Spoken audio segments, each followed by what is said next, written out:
my name is Tiana Camacho, and I'm the voice of Bee and Nessa in Pokémon. I Cora Ray in Destiny Rising.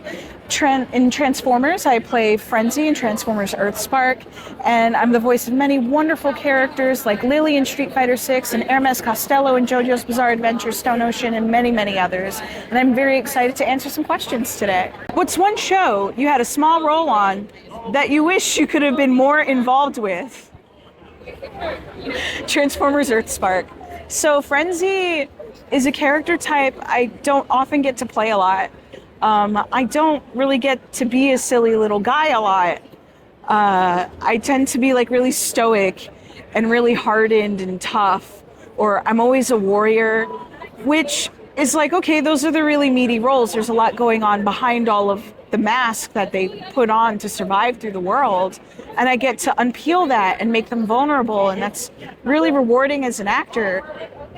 But in real life, I'm just a silly little guy. So I feel like with Frenzy, I had this opportunity to play myself, which I don't really get with a lot of my characters. She was just like a mischievous teenage girl who liked emo, I guess, and would watch cage fights and ran away from home and went to drive-in movies and was basically like living among the Terrans for a little bit. And I really wonder what that was like. And I also feel like the dynamic with Soundwave was really interesting because this is a home that she kind of escaped from. What was really going on there? I would have loved to explore that more, just talking as me, Tiana, the actor. But I really love the work I already did on it. And I feel like I don't think I'd want to touch it and do any more. The writers did what they did because that's how much they had for the character, you know? But man, being Frenzy was so much fun. I just miss her so much. You voiced video game characters in games like Fallout 76 and Pokémon Masters. Which one of your games is your favorite to play? This is a hard question.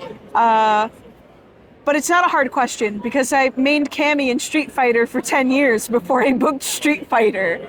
So as it turns out, it's Street Fighter 6, and I main myself because I realized I was playing Cammy like a really fast grappler, but that's literally just what Lily is.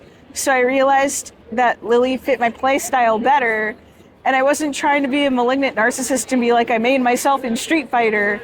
It just kind of happened that way. So I now main myself in Street Fighter. You've been a part of iconic games like Fire Emblem, Call of Duty, and Demon's Souls. Which one gives you the most bragging rights? I don't know.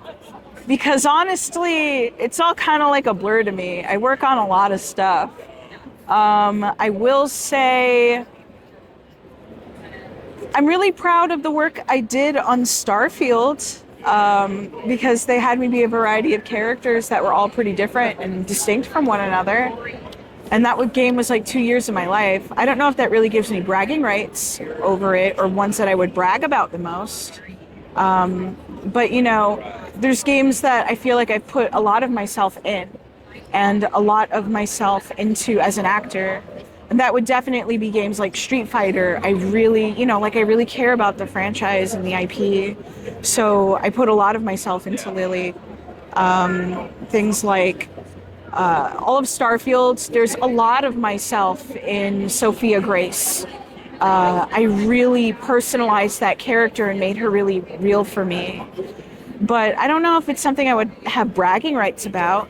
There's just sessions and games that are more memorable to me because they mean a lot to me in my craft. What advice would you give to your former self when you were recording your first roles from your college dorm? You have no clue where this is going to take you. It's gonna be really crazy. It might even be an adventure, and it might even be quite bizarre.